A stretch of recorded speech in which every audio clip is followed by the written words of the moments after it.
नमस्कार, बहुत स्वागत है आप सभी का भारत अपडेट पर। मैं हूं आपके साथ ऋतु भंडारी और शुरुआत एक बड़ी खबर के साथ बुलेटिन की, जहां बांकीपुर उपचुनाव में प्रशांत किशोर की बड़ी जीत हुई है। तो बड़ी खबर, 18,993 वोटों से जीते हैं प्रशांत किशोर। बीजेपी प्रत्याशी नीरज सिंह को हराया है। प्रशांत किशोर को 63,204 वोट मिले हैं। बीजेपी के नीरज कुमार को 44,250 वोट मिले। वहीं मांजलपुर से बीजेपी प्रत्याशी सतीश पटेल जीत दर्ज कराते हुए नजर आए।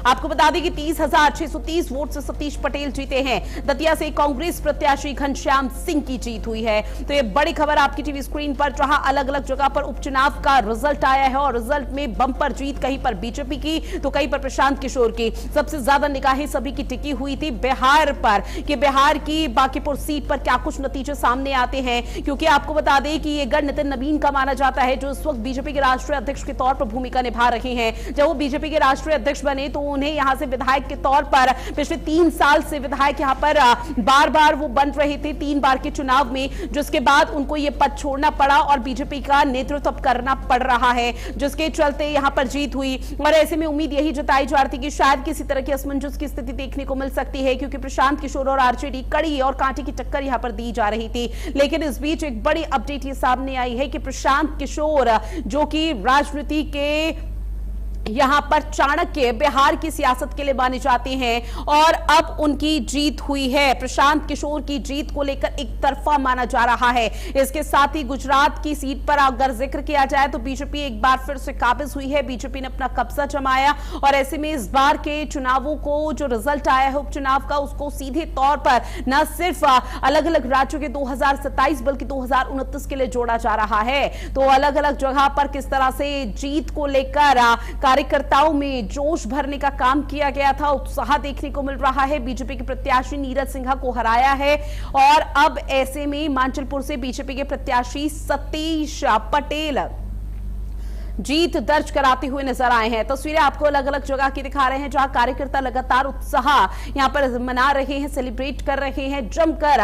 फिलहाल आतिशबाजी की जा रही है, एक दूसरे को ढेरों शुभकामनाएं और बधाई दी जा रही है, क्योंकि निश्चित तौर पर कोई भी राजनीतिक पार्टी हो जब जीत दर्ज करती है तो उसका सीधे तौर पर श्रेय कार्यकर्ताओं को जाता है। कार्यकर्ताओं ने धरातल पर जो काम किया है, वोट बैंक को जो मजबूत किया है, उसका सीधा असर बिहार, गुजरात और अलग अलग राज्यों में देखने को मिल रहा है। 18,993 वोटों से प्रशांत किशोर की जीत हुई है। बीजेपी के प्रत्याशी नीरज कुमार को हरा दिया है और ऐसे में आपको बता दें कि बांकीपुर उपचुनाव में प्रशांत किशोर की बहुत बड़ी जीत मानी जा रही है। पीके की जनसुराज पार्टी अब धीरे धीरे काबिज होगी, धीरे धीरे अपने जनाधार को मजबूत करेगी, क्योंकि अभी महज यहां पर ट्रेलर जारी हुआ है। पिक्चर अभी आने वाले समय पर देखने को मिल पाएगी। इस तरह के रिएक्शन फिलहाल जनसुराज पार्टी की तरफ से सामने आ रहे हैं और कहा जा रहा है कि बीजेपी के गढ़ में सीधे सेंध लगाई है जनसुराज पार्टी ने प्रशांत किशोर की जीत। और अब प्रशांत किशोर जब यहां पर जीत दर्ज कराते हुए नजर आए, कार्यकर्ताओं के साथ खुशी मनाई और बकायदा एक विशाल रैली भी की। तो उस दौरान प्रशांत किशोर का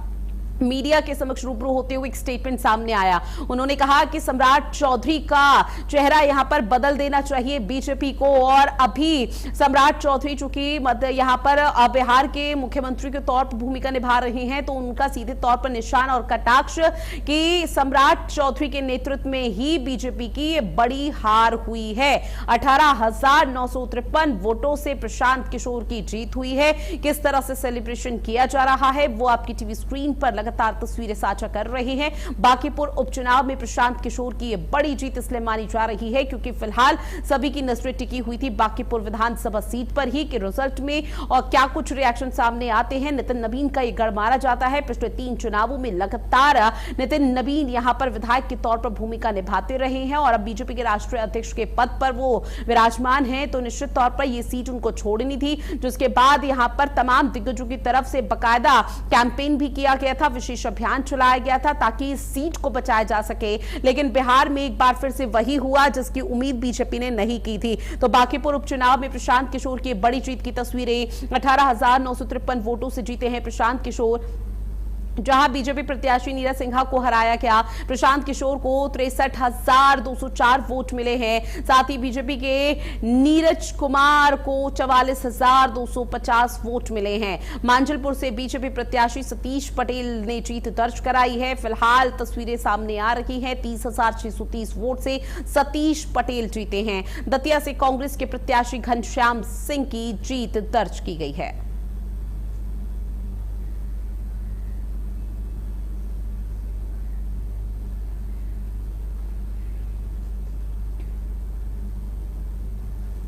तो देखिए तस्वीरें लगातार आपके टीवी स्क्रीन पर साझा कर रहे हैं, जहां आपको बता दें कि अलग अलग जगहों पर बीजेपी की तरफ से जीत दर्ज की गई है, तो कहीं पर जनसुराज पार्टी का जो कब्जा है वो यहां पर कायम रहा। इसके साथ ही जनसुराज पार्टी, बीजेपी और अलग अलग राज्यों में जहां जिस पॉलिटिकल पार्टी ने जीत दर्ज की है वहां पर खुशियां मनाई जा रही है, एक दूसरे को मिठाई खिलाई जा रही है, आतिशबाजी यहां पर की जा रही है और जीत का जो जश्न मनाया जा रहा है उसमें सीधे तौर पर कहा जा रहा है कि आने वाले जो भी अलग अलग राज्यों में चुनाव है उसके लिए बकायदा रूपरेखा तैयार हो चुकी है।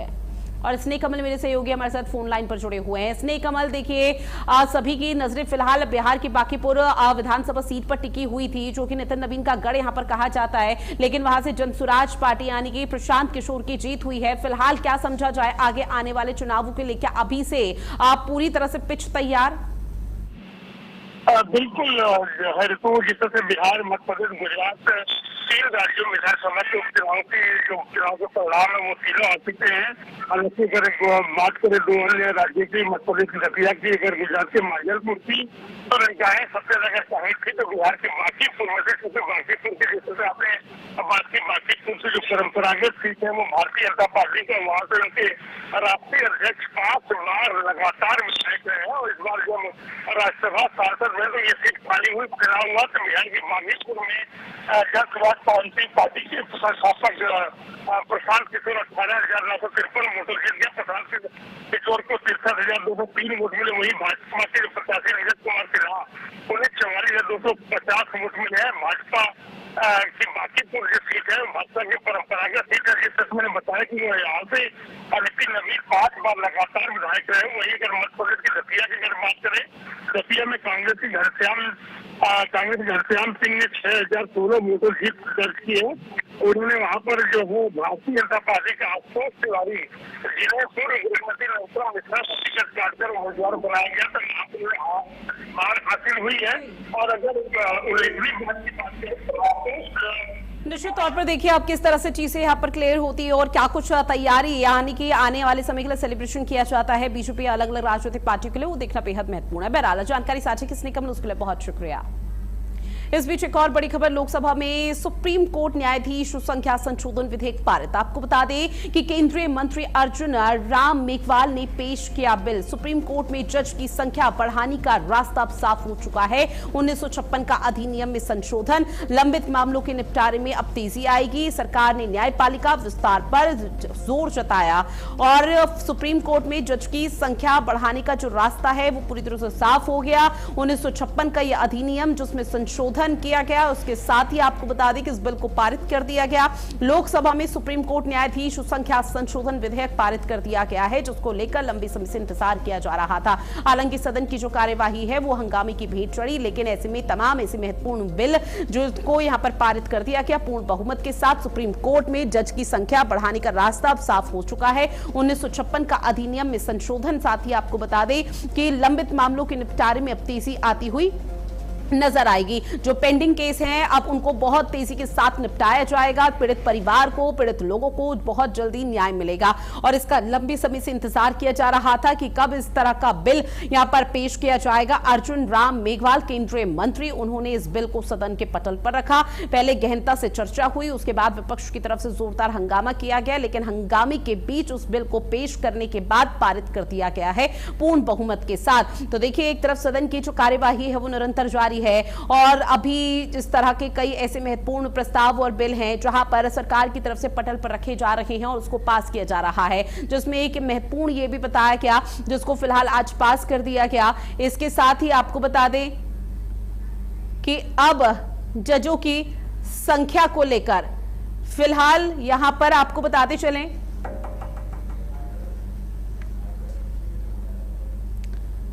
अब बात अगली खबर की। जैतपुर में ऑनर किलिंग का मामला सामने आया। जनपद आगरा के जैतपुर में 22 वर्षीय युवती की हत्या की खबर सामने आई। पुलिस ने हत्या की गुत्थी को सुलझा दिया। हत्या आरोपी पिता को पुलिस ने मौके से गिरफ्तार किया। जानकारी यह है कि युवती ने 23 फरवरी 2026 में मृतका ने घर वालों की मर्जी के खिलाफ आईटीबीपी जवान से गुपचुप कोर्ट मैरिज की थी। घटना से कुछ दिन पहले मृतका ने पड़ोसियों से अपनी हत्या की आशंका व्यक्त की थी।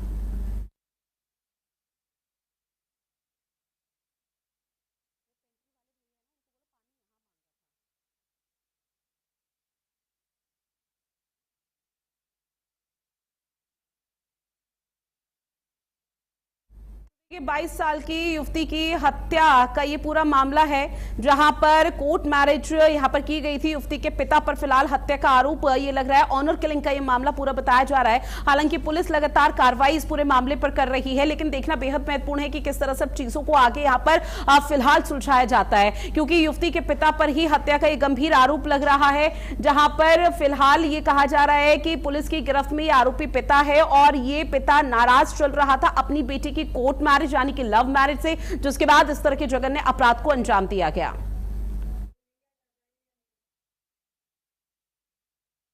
खबर पर ज्यादा जानकारी के साथ कृष्णा त्यागी मेरे सहयोगी फोन लाइन पर जुड़े हुए हैं। कृष्णा, इस पूरे मामले को लेकर क्या अपडेट है? क्या सभी साक्ष्य वो प्रूफ क्लियर हो चुके हैं या फिर जो आरोपी पिता है उसने अपना जुर्म कबूल कर लिया? तो मैं आपको बता दूं, थाना जैतपुर का ये मामला है जिसमें पिता ने 22 वर्षीय बेटी की पिता ने हत्या कर दी है।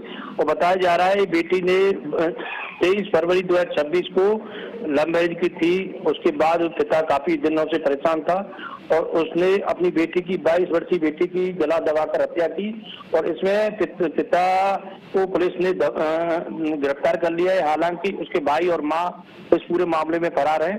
लेकिन सबसे बड़ा सवाल यही है कि जिस तरह से बेटी ने पिता को जो अपने मर्जी के खिलाफ जो शादी की, उसी समय से परिवार काफी दिनों से परेशान था, जिसको लेकर पिता ने इस पूरे जघन्य घटना को अंजाम दिया।